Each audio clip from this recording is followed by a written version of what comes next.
जी। मैं सतीश भाई आपसे जरा एक चीज और पूछ लूं, और ये मैं इसलिए पूछ रहा हूँ कि बांग्लादेश का हम सब लोगों को ये पता है कि वो बुनियादी फर्क भाषा की, जो असली बात जहां से सारा कुछ हुआ वो कल्चरल से ज्यादा भाषा का था, क्योंकि वो उर्दू लादी जा रही थी और वो बांग्ला ही जानते थे, और उन्होंने वो बुनियादी फर्क ये था। मैं आपसे ये बात इसलिए पूछ रहा हूँ कि अ, जो बांग्लादेश की स्थिति है वो हमारे बंगाल से उसका कल्चरली बहुत ज्यादा कुछ सिमिलैरिटी है। जैसे वो तमिल ईलम वाला एक मूवमेंट चला श्रीलंका में, उसका हमारे और तमिल के बीच में बहुत ज्यादा रोटी बेटी का साथ था, इस तरह की चीजें थी, एक एक वो था। तो इसलिए हम बांग्लादेश की तरफ से आंख बंद करके तो नहीं रह सकते हैं, पहली चीज। दूसरा, जो एक मैं आपसे जरा समझना चाहूंगा कि एक खतरा जो मुझे लगता है कि जो ट्रंप, अब क्या हुआ भाई, हम लोग इंडिया में हम लोग तो मोदी जी कहते हैं कि वो मोदी जी चुप रहते हैं, ट्रंप कम से कम 20 25 30 40 50 बार ये कह चुके हैं कि इंडिया पाकिस्तान वॉर में उन्होंने वॉर रुकवाई थी। मुझे एक खतरा ये नजर आ रहा है कि अभी तो वो कहीं ट्रंप का दिमाग कहीं और फंसे हुए हैं, कल के दिन वो जो इंडिया और बांग्लादेश का जो खींचतान चल रही है उसमें वो न कूद पड़े। तो क्या आपको लगता है, क्योंकि ये अब हम हमारे सारे रिलेशनशिप अब अमेरिका ही तय करेगा, इसका एक खतरा है मुझे, क्योंकि आज की तारीख में क्या हो गया है कि रूस से तेल लेना है नहीं लेना है अमेरिका बताएगा, पाकिस्तान से लड़ाई कब रोकनी है कब शुरू करनी है ये अमेरिका बताएगा। मैं इस दिशा में जरा इंटरनेशनली हमारे और बांग्लादेश के रिश्ते खराब होने से हमारी क्या क्या पोजीशन ऑकवर्ड हो रही है, जरा आपसे समझना चाहेंगे सतीश भाई। जी आनंद जी, और पाशा साहब, आपका भी धन्यवाद कि आपने चीज़ों को एक पर्सपेक्टिव में रखा।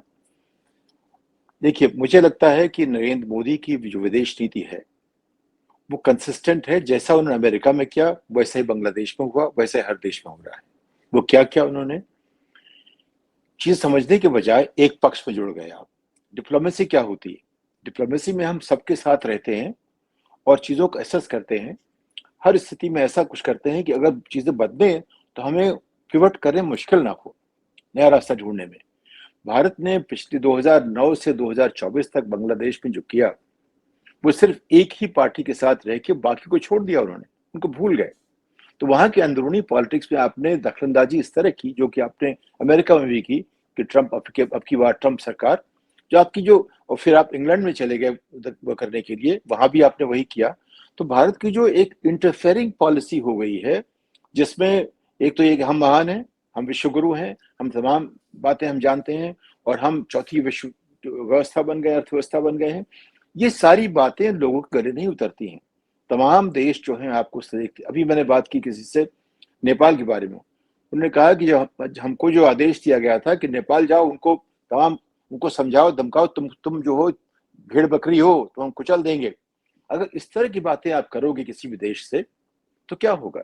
जयशंकर ने जिस तरह से बातचीत की है बांग्लादेश से भी, जब वहां कोई बात वो भारत के खिलाफ कही गई, उसका जवाब ये नहीं होता है कि तुम ऐसे कह सकते हो, हमारे खिलाफ इसकी वार्निंग दे सकते हैं, ऐसा नहीं होता। देखिए, मैं एक छोटा सा उदाहरण दूंगा जो कि एक डिप्लोमेसी का टीचर बताएगा आपको। हमारे विरोधी कहते हैं कि तुम जानते नहीं मैं कौन हूं, उसका जवाब मैं दे सकता हूं तुम भी जानते नहीं मैं कौन हूं, या ये कह सकता हूं अरे ये तो बहुत अच्छी बात है, चलिए जानने का मौका निकालते हैं। तो डिप्लोमेसी कहती जानने का मौका निकालते हैं और दादागिरी कहती है अच्छा तुम जानते नहीं मैं कौन हूं। तो जयशंकर आ गया तुम जानते नहीं मैं कौन हूं। डिप्लोमेसी वहां से टूटना शुरू हो गई जब से जयशंकर ने कहा कि हम दुनिया के हर पांचवा आदमी हिंदुस्तानी है, तुम मुझे क्या बताओगी, और यूरोप उन्होंने कहा। तब से कुछ लोगों को बड़ा अच्छा लगा सुन के, वो जो उनको अच्छा लगा उन्होंने उसको और चढ़ाना शुरू कर दिया। उसके साथ भारत की डिप्लोमेसी का पतन शुरू हो गया। इंटरनेशनली आज जो भारत की स्थिति है डिप्लोमेसी में, वो इससे खराब कभी थी नहीं। इसकी आवाज कोई सुनना नहीं चाहता। आप रिश्ते बनाते रहिए, इनाम लेते रहिए। जहां व्यक्तिगत रिश्ते बनते हैं उससे राज्य के रिश्ते नहीं बनते, राष्ट्र के रिश्ते नहीं बनते। जो अगर अमेरिका से बात करनी है, आप सिर्फ रिपब्लिकन नहीं हो सकते, आपको डेमोक्रेट से बात करनी पड़ेगी। जैसे अभी बात हुई थी जब पुतिन आए तो भारत सरकार ने राहुल गांधी को उनसे मिलने नहीं दिया। ऐसा नहीं होता। इस तरह की जो उनकी आदत है, ये आप सोच रहे हैं कोई एकाएक बात होगी, ऐसा नहीं है। ये उनका जेनेटिक कोड ऐसा है कि डिप्लोमेसी उनके जेनेटिक कोड में बैठती ही नहीं है। और उनके जो हनुमान है, जयशंकर ने भी कहा there is only one Modi and I am the Hanuman. अगर उनके हनुमान आप हैं, ये खुद कह रहा है आदमी, वीडियो पे कह रहा है हमारा विदेश मंत्री तो फिर कैसे बात बनेगी भाई? अगर हम रामायण में जाना नहीं चाहते, तमाम हिंदुत्ववादी लोग कह रहे हैं कि बांग्लादेश में हिंदुओं का ये हो रहा है, वो हो रहा है। अभी भी जो बात हुई, एक हिंदू को जलाया गया, उसको हिंदू को नहीं, जैसे आनंद जी ने कहा, भारतीयों के खिलाफ एक गुस्सा है। 25 लोग जो जो जिनका नुकसान हुआ, उनमें से एक हिंदू था, 24 मुसलमान स्थायी वहां के स्थानीय मुसलमान थे। इसमें हिंदू मुसलमान कुछ नहीं हो रहा है। ये जो एंगल जैसे भारत में दिया जा रहा है, हम वहां भी कोशिश कर रहे हैं। ये गुस्सा भारतीयों के खिलाफ है, हमारी डिप्लोमेसी के खिलाफ है। जिस तरह से हमने पिछले 15 साल वहां सिर्फ एक पार्टी को सपोर्ट किया, उनके एक इलेक्शन में ये कहा कि ये लोग ठीक है, जब रिगिंग हुई वहां उनको सपोर्ट किया, यानी कि हमने अपने आप को हसीना के अलावा सबसे एलिडेट कर दिया पूरी उनके ग्रास रूट से। अब बात ये शुरू हो रही है कि हम कैसे करें। इसका इंटरनेशनल इम्प्लीकेशन ये है, अमेरिका इसके पीछे जरूर है, लेकिन अमेरिका हर चीज के पीछे रहना पड़ेगा उसे। अमेरिकन फॉरेन पॉलिसी, अमेरिकन उसकी सत्ता हमेशा हर जगह बनी रहे, उसके लिए काम करती है, उसका काम ही यही है। अगर आप अमेरिका है तो क्या करेंगे? आप कहेंगे हर जगह हमारी प्रभुता होनी चाहिए, उसके लिए वो काम करते हैं। तो आपको अमेरिका से अगर इतना ये लगता है कि वो ऐसा कुछ करने वाला है, तो उनसे वहां मिल के बात करनी पड़ेगी। भाई, इसमें तुम्हारा क्या फायदा है, हमारा क्या फायदा है, कैसे हम बांटेंगे, कैसे खर्च करेंगे, डिप्लोमेसी के साथ करनी पड़ेगी। लेकिन आप क्या दिखा रहे हैं? हम तो सबसे महान हैं, हम विश्वगुरु हैं, हमारी अपनी छाती ठोकते रहते हैं, बाकी छोटे हैं, उससे डिप्लोमेसी नहीं चलती है। तो जो बांग्लादेश में जो हो रहा है, इंटरनल बातें तो है ही हैं, हर जगह होती हैं। क्या हमारे यहाँ मणिपुर की स्थिति नहीं है ऐसी? क्या हमारे यहाँ और जगहों पे ऐसा नहीं हुआ? 78 साल में कितनी जगह कितने कितने हमने राज्य के बांटे नहीं बांटे? तो ये चीजें होती रहती हैं।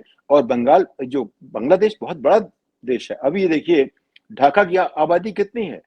ढाका की आबादी 2 साल पहले दिल्ली से कम थी, आज दिल्ली से ज्यादा है। 4 करोड़ लोग रहते हैं ढाका में, 4.2 करोड़। दिल्ली की आबादी करीब 3.5 करोड़ है। तो ढाका इतना बड़ा शहर हो गया है, जहां पे कंसंट्रेशन इस तरह हुआ, जैसे फ्रांस में पेरिस है, करीब करीब आधा फ्रांस पेरिस में क्या उसके आसपास रहता है, ऐसे ढाका बन गया। तो ढाका, ये तरक्की कैसे हुई? पिछले 15 सालों में तरक्की अच्छी हुई थी, लेकिन वहां पॉलिटिकल जो एक एजेंसी का, उस पर नुकसान हुआ लोगों को। आपने अपने विरोधियों को, हसीना ने जिस तरह से व्यवहार किया, उसका उनको भुगतना पड़ रहा है। उसमें भारत का भी योगदान देखा जा रहा है। तो जो ये सारी सारी जो हार हमारी है, वो डिप्लोमेसी की है, और हमारी जो अपने पड़ोसियों के प्रति हमारा जो रवैया है उसकी है। हमारे पड़ोसियों को इस तरह देखा नहीं कि हमारे अंग है। देखिए, राष्ट्रगान में लिखा हुआ है कि पंजाब, सिंध, गुजरात, मराठा। सिंध तो निकल गया, हम राष्ट्रगान से सिंध को निकाले क्यों नहीं फिर अभी तक?